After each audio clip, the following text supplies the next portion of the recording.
dert olur her gece sensiz. Kalbimden akır yaş, iz koyur işsiz. Sensiz bu yollarım karanlık kimi. Gözlerim axtarır, gelmirsən niye? Sevirəm səni, gizlətmirəm heç. Adını çəkəndə titrəyir gecə. Ürəyim ağlayır səssiz, kimsəsiz. Sevirəm səni, sonuncu nəfəsəcək.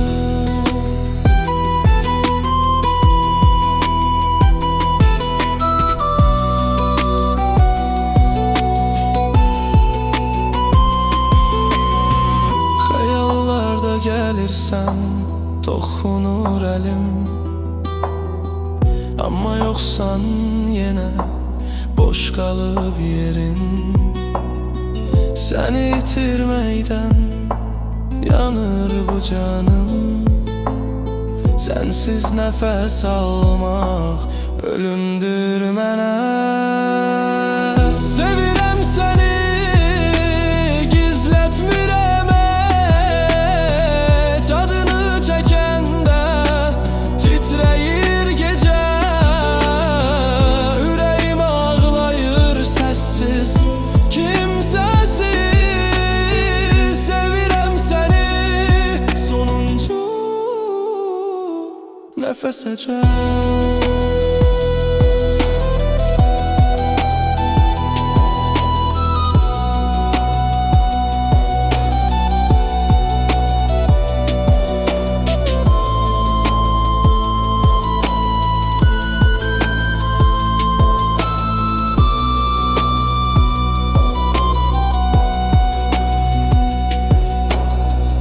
Göz yaşım dayanmaz, izine düşer.